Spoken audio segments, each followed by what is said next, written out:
Morning students. आज अपन optics में डिस्कस करेंगे second laser helium neon gas laser के बारे में। और इससे पहले अपन कर चुके हैं रूबी लेजर, जिसकी कंस्ट्रक्शन कैसे होती है, जिसमें 5 सेंटीमीटर लंबी व्यास 5 सेंटीमीटर लंबाई की एक नली होती है, जिसका व्यास कितना होता है 1 सेंटीमीटर होता है। जिस रूबी लेजर की कंस्ट्रक्शन और रूबी लेजर की वर्किंग यानी रूबी लेजर के लिए बनावट और कार्य विधि का अपन डिस्कस कर चुके हैं।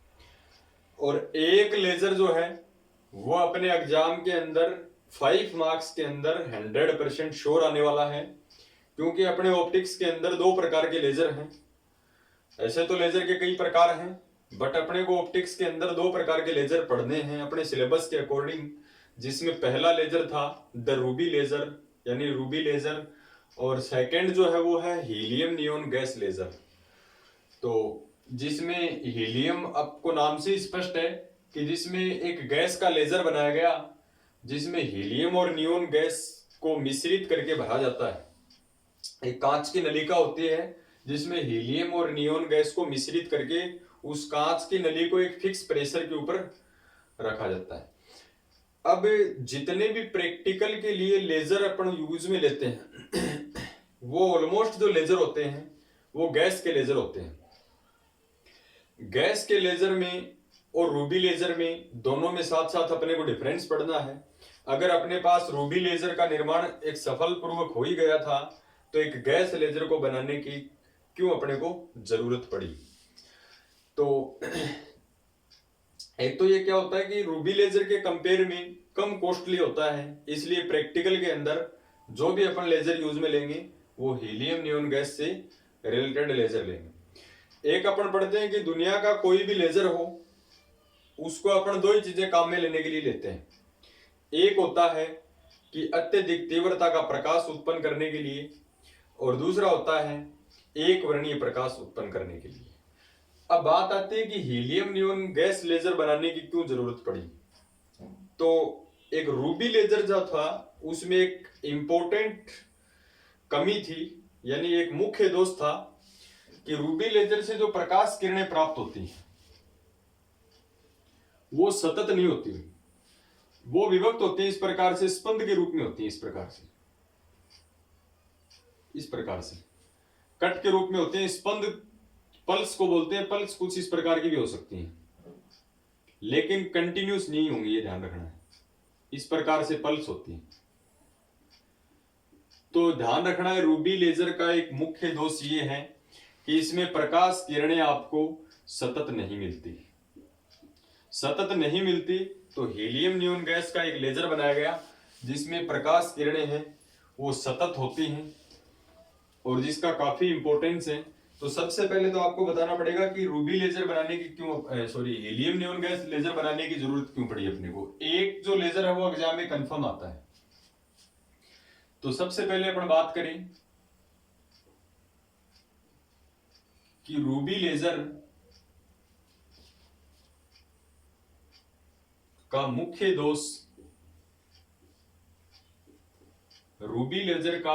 दोष यह है कि इससे प्राप्त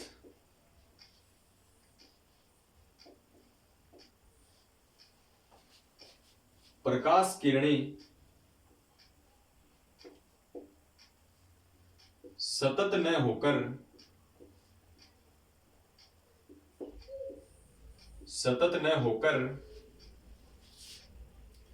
स्पंद के रूप में होती है। स्पंद मैंने आपको बताया कि कट के रूप में होती है, ये कंटिन्यूस नहीं होती। स्पंद बोलते हैं पल्स को। तो किरणें सतत न होकर स्पंद के रूप में होती हैं। तो इसमें आपको 1.5 में पूछा भी जा चुका है, एक रूबी लेजर का मुख्य दोष क्या है। तो रूबी लेजर का मुख्य दोष ये है कि इससे प्राप्त होने वाली जो प्रकाश किरणें हैं वो सतत न होकर कैसे होंगी, स्पंद के रूप में होंगी। स्पंद अपन जानते हैं, छोटी क्लासेस में पढ़ते हैं, पल्स के रूप में होंगी, यानी वो डिस्क्रीट फॉर्म में होंगी। एक अपने को ध्यान रखना है कि सबसे पहला जो गैस का लेजर बनाया था वो 1916 में साइंटिस्ट आलीजावन और उसके सहयोगियों द्वारा बनाया गया। उसके बाद में मार्केट में कई गैस के लेजर हैं वो आ चुके हैं। तो सर्वप्रथम अपन बात करें कि सर्वप्रथम सफल गैस लेजर की बात कर रहे हैं अपन। सर्वप्रथम सफल गैस लेजर का निर्माण 1916 में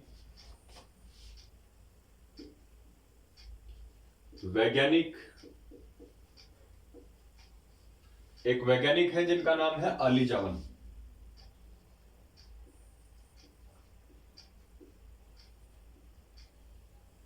कई बुक में अलीजावन लिख रखा है, कईयों में आलीजावन लिख रखा है। तो सर्वप्रथम सफल गैस लेजर का निर्माण 1916 में वैज्ञानिक आलीजावन तथा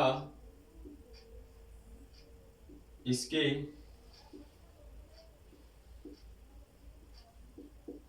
सहयोगियों द्वारा, इसके जो पार्टनर हैं सहयोगियों द्वारा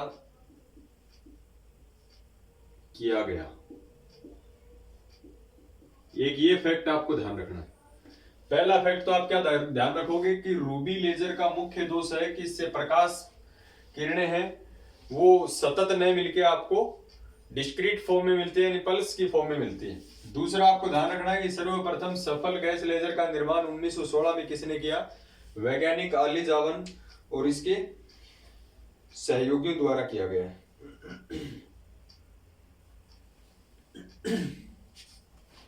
इसके बाद में कई सफल लेजर का निर्माण हो चुका है और इस लेजर का निर्माण है वो शोध कार्यों यानी प्रैक्टिकल लैब के अंदर सबसे ज्यादा किया जाता है।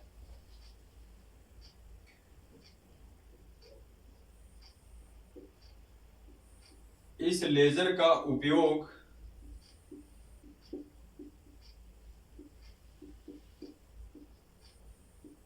शोध कार्यों में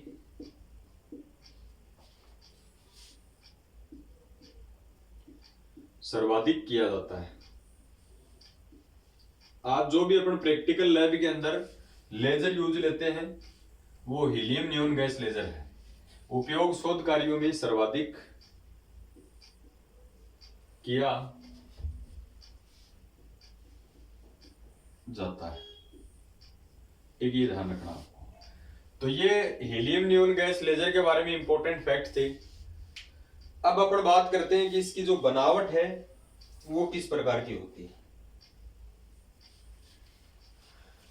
हीलियम नियॉन गैस लेजर की बनावट के बारे में डिस्कस करेंगे और इसकी जो वर्किंग है वो अपन नेक्स्ट लेक्चर के अंदर उसके बारे में डिस्कस करेंगे, क्योंकि इसका जो लेक्चर है वो एक लेक्चर में कंप्लीट नहीं होगा, ये काफी बड़ा हो जाएगा।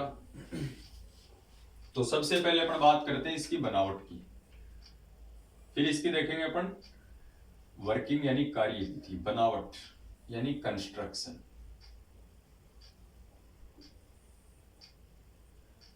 बनावट में आप देखो रूबी लेजर अगर अपन ने अच्छे तरीके से पढ़ा है तो रूबी लेजर में थोड़ा सा करेक्शन किया गया। एक तो रूबी लेजर के अंदर क्या होता है कि 5 सेंटीमीटर लंबी है एक कांच की नलिका होती है, जिसका व्यास जो डायमीटर है वो कितना होता है? 1 सेंटीमीटर होता है। अब इस लेजर में अत्यधिक इंटेंसिटी यानी अत्यधिक तीव्रता का प्रकाश प्राप्त किया गया, तो आपको कंफर्म है कि आप ज्यादा व्यास की अपन नली लेंगे तो उसकी इंटेंसिटी कम होगी। जैसे एक कोई ज्यादा व्यास का पाइप है अपने पास, उसमें पानी का जो फ्लो है यानी स्पीड जो है वो कम होगी, और एक पतले पाइप के अंदर पानी की स्पीड है वो ज्यादा होगी, क्योंकि पतले पाइप में प्रेशर है वो ज्यादा होता है, दाब है वो ज्यादा होता है। तो इसमें क्या किया गया मॉडिफाइड करके कि इसमें कांच की एक तो 5 सेंटीमीटर लंबाई के स्थान पर 40 सेंटीमीटर लंबी कांच की नली का यूज किया गया, और एक इसमें विशेष प्रकार के कांच का यूज किया गया जिसका नाम है पायरेक्स कांच। पायरेक्स कांच है, कांच के कई प्रकार हैं जिनमें से पायरेक्स कांच का उपयोग किया गया। इसमें 2 प्रकार के मोस्टली कांच काम में लिए जाएंगे। एक बोरोसिलिकेट नाम का कांच होता है और एक पायरेक्स नाम का कांच होता है। उन दोनों कांच का अपन ग्लास का यूज करेंगे और इसमें डायमीटर जो है वो व्यास कम रखा जाएगा। उसमें 1 सेंटीमीटर है, उस 1 सेंटीमीटर को घटा के इसका जो डायमीटर व्यास है वो बहुत ही कम रखा गया, 2 mm रखा गया है। तो सबसे पहले इसमें कंस्ट्रक्शन बात करें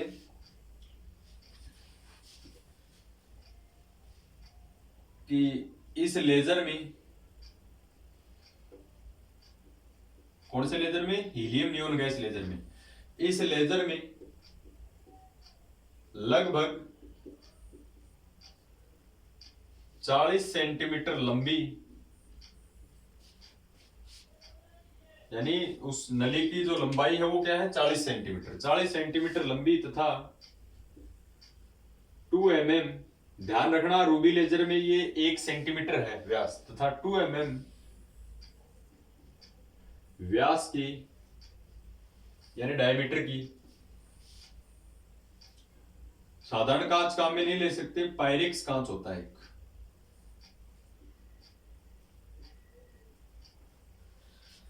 लंबी तथा 2 mm व्यास की पायरेक्स कांच की नलिका होती है। बाकी डायग्राम से अपने को समझ में आ जाएगा। सबसे पहले अपने को थ्योरी ध्यान रखनी है, इंपॉर्टेंट है, क्योंकि 5 मार्क्स का आएगा तो इसके लिए थ्योरी काफी इंपॉर्टेंट रहेगी। तो इस लेजर में लगभग 40 सेंटीमीटर तो लंबी और 2 mm व्यास की एक पायरेक्स कांच की नलिका होती है। और उस नलिका के अंदर क्या भरा रहता है आपको पता है, गैस भरी रहती है। और किस किस का गैस भरी रहती है, हीलियम नियोन गैस। अब अपने से पूछे क्या कि बराबर मात्रा के अंदर हीलियम नियोन गैस होती है, तो ऐसा नहीं है। इस नली के अंदर जो पायरेक्स कांच की अपन ने नलिका ली है, उस नली में हीलियम और नियोन गैस का मिश्रण होगा, लेकिन हीलियम का 10% होगा, वहीं नियोन का 1% होगा। यानी इसका अपन पूछे कि बराबर मात्रा के अंदर हीलियम नियोन गैस है वो नहीं ली गई। यानी आप ये मान लो कि अगर इसमें 100 ग्राम हीलियम गैस यूज में ली गई है तो इसका केवल 10% ही नियोन गैस, यानी नियोन गैस का यूज कम होता है। यानी इसका अनुपात जो होता है वो 10:1 में होते हैं। यानी हीलियम गैस का अनुपात 10 है, नियोन गैस का अनुपात 1 है। यानी हीलियम नियोन गैस का अनुपात कितना होगा इसके अंदर, 10:1 होगा।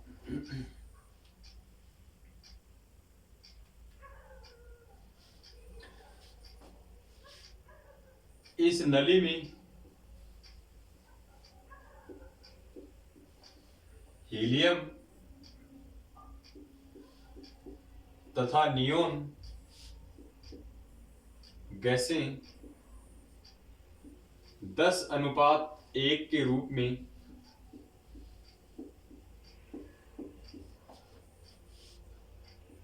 भरी होती है। एक एक लाइन इंपॉर्टेंट है। सबसे पहले क्या ध्यान रखोगे, इस लेजर में लगभग 40 सेंटीमीटर लंबाई और 2 mm व्यास की एक नलिका होती है और पायरेक्स कांच की नलिका होती है। इस नली के अंदर हीलियम नियोन गैसें 10:1 के रूप में भरी रहती हैं। और क्या होता है, जैसे जो कांच की नलिका अपन ने ली है, इसके साइड में दोनों दो समतल कांच की प्लेटें लगी रहती हैं। इसके दोनों साइड में इस प्रकार से, एक यहां समतल कांच की पट्टी का नली के इस साइड में और एक इस साइड के अंदर। लेकिन वो इस प्रकार से 90 डिग्री का एंगल नहीं बनाएंगी। वो एक एंगल होता है ब्रूस्टर एंगल, जो 12th क्लास में अपन ने पढ़ा। ब्रूस्टर एंगल से वो झुकी रहेंगी, थोड़ी थोड़ी इस प्रकार से झुकी रहेंगी। यानी इस पायरेक्स कांच की नली के दोनों सिरों पर कांच की ही 2 समतल प्लेटें लगी रहती हैं और जो ब्रूस्टर कोण के ऊपर झुकी रहती है। तो इसके बारे में अपन डिस्कस कर लें। उसके बाद में बात करें कि इस नली की जो 40 सेंटीमीटर लंबी नली है, इस नली की दोनों सिरों पर, इस नली के दोनों सिरों पर एक विशेष कांच होता है बोरोसिलिकेट। इस नली के दोनों सिरों पर बोरो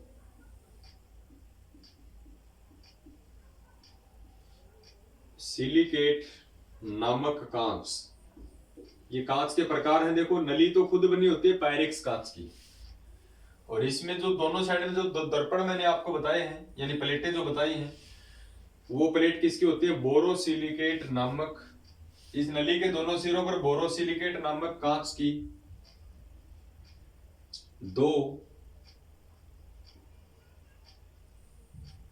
समतल प्लेटें लगी रहती है, और वो बिल्कुल 90 डिग्री का एंगल नहीं बनाएंगी, कुछ प्रकार झुकी रहेंगी। यानी कितने डिग्री से झुकी रहेंगी ये ब्रूस्टर कोण के ऊपर डिपेंड करेगा। प्लेटें लगी रहती हैं जो ब्रूस्टर कोण से झुकी रहती है। आई होप आपको ब्रूस्टर कोण के बारे में पता होगा, यहां पर डिस्कस नहीं करेंगे। तो जो ब्रूस्टर कोण से झुकी रहती है। तो मैंने आपको बताया कि इस नली के दोनों साइड में दो समतल कांच बोरोसिलिकेट नामक कांच की नलिकाएं लगी होती, प्लेट लगी रहती हैं जो ब्रूस्टर कोण के ऊपर झुकी रहती हैं। अब देखो इस पूरी नली को अपन किस में रखेंगे? जैसे ये नली हो गई, इस नली के दोनों साइड में बोरोसिलिकेट नामक कांच की दो समतल प्लेटें लगा दी अपन ने जो ब्रूस्टर कोण से झुकी हुई है। इस पूरे सिस्टम को दो दर्पणों के बीच में अपन रखेंगे, समतल कांच के दर्पण बने हुए हैं उनके बीच में अपन रखेंगे।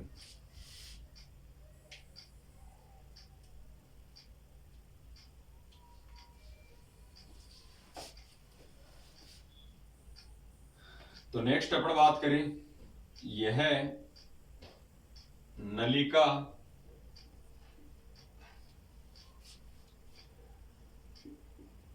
दो समतल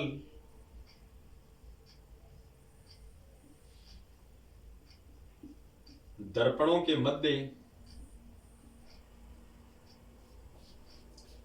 रखी जाती है।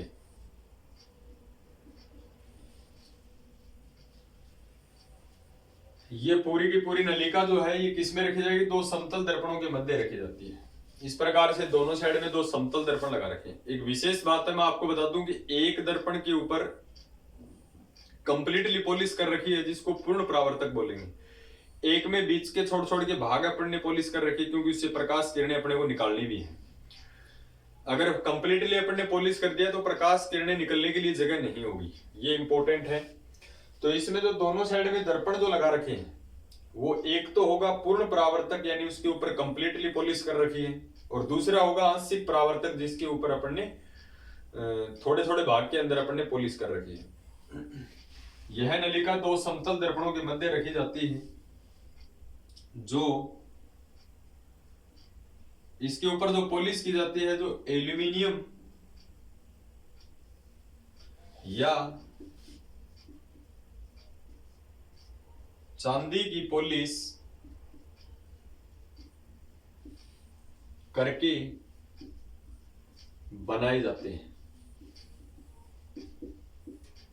एल्यूमिनियम या चांदी की पॉलिश करके बनाए जाते हैं। दूसरा ध्यान रखना है इसमें, एक दर्पण आंशिक परावर्तक दर्पण जिसके कम भाग पे पॉलिश कर रखी है, तथा दूसरा पूर्ण परावर्तक यानी जिससे कोई कंप्लीट पॉलिश कर रखी है, कहीं पर भी प्रकाश किरणें निकलने के लिए जगह नहीं है। क्योंकि लेजर लाइट से एक साइड जो अपने को प्रकाश किरणें निकालनी है तो जिस साइड में प्रकाश किरण निकलेगी उस साइड में आप ऐसा दर्पण लगाओ जिसके आंशिक भाग के ऊपर पॉलिश कर रखी है, तथा दूसरा पूर्ण परावर्तक दर्पण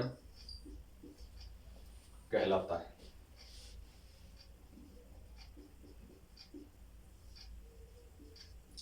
तो ये इसकी बनावट की थ्योरी है ओनली।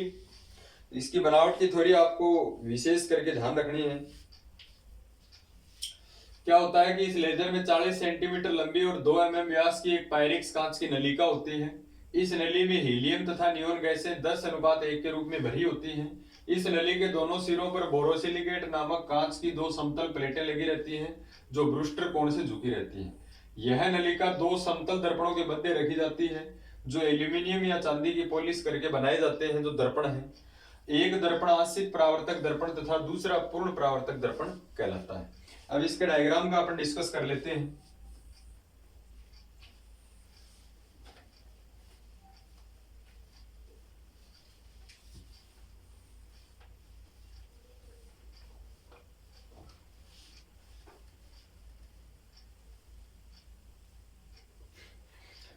तो अपन ने क्या डिस्कस किया था कि इसमें पायरेक्स कांच की नलिका होती है। कितनी लंबी होगी? 40 सेंटीमीटर। 40 सेंटीमीटर जो है पायरेक्स कांच से बनी नलिका होगी, जिसका व्यास बहुत कम होता है। ये नलिका है पायरेक्स कांच से बनी नलिका, जिसकी लंबाई है वो 40 सेंटीमीटर होगी। इसके दोनों सिरों के ऊपर अपन ने क्या बताए थे कि 2 समतल प्लेटें रखी रहती हैं जो बिल्कुल 90 डिग्री का कोण नहीं बनाएंगी। एक इसके इस साइड में,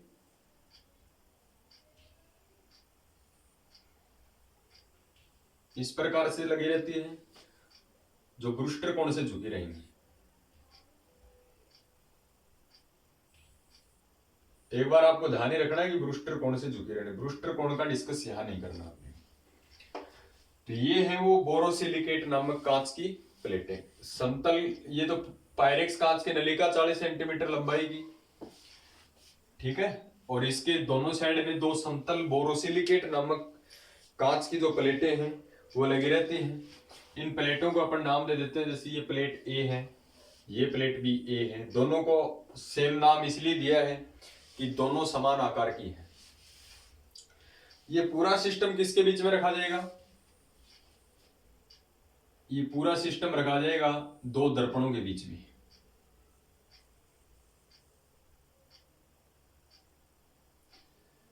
ये दर्पण है जिसके एक साइड में, एक के ऊपर तो कंप्लीटली अपन ने पॉलिश कर रखी है।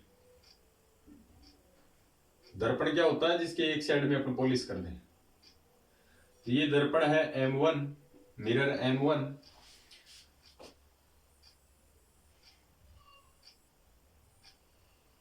और ये वो दर्पण है जिसके आंशिक भाग के ऊपर पॉलिश कर रखी है, यानी बीच बीच में से अपन ने कुछ भाग छोड़ रखे हैं। ये दर्पण M2 है। तो ये अपना हीलियम नियोन गैस लेजर की जो कंस्ट्रक्शन है। बाकी इसके अंदर क्या होती है, इस नली के ऊपर तांबे की पत्तियां लगी रहती हैं, जो अपन ने थ्योरी में लिखने का कोई कंपलसरी नहीं है। जैसे तांबे की पत्तियां लगी रहती हैं, कोई भी धातु की है, मोस्टली तांबे की पत्तियों का यूज किया जाता है। वो इसलिए किया जाता है कि ये जो हीलियम नियोन गैस लेजर है, ये इसमें लाइट से काम करता है, इसको इलेक्ट्रिसिटी की जरूरत पड़ती है। तो इस प्रकार से तांबे की पत्तियां लगी रहती हैं। तो जिसमें आपको वोल्टेज, इसके अंदर अपन क्या कर सकते हैं, वोल्टेज लगा सकते हैं। जैसे कोई भी 2 तांबे की पत्तियां लें, इसके बीच में 2 पत्तियों के बीच में अपन वोल्टेज सप्लाई लगा सकते हैं, यानी इसको बोलेंगे पावर सप्लाई। ये क्या है? Power supply. इसमें जो लेंथ है वो कितनी होगी इसकी? 40 सेंटीमीटर, ठीक है। ये दर्पण है, ये तो क्या है, आंशिक दर्पण है। और ये क्या है? पूर्ण परावर्तक दर्पण, पूर्ण परावर्तक दर्पण है। तो ये है अपना हीलियम नियोन गैस लेजर, जिसमें हीलियम नियोन गैस लेजर, जिसमें हीलियम और नियोन गैस भरी रहती है। बाकी कार्य विधि है वो अपन नेक्स्ट लेक्चर में डिस्कस करेंगे।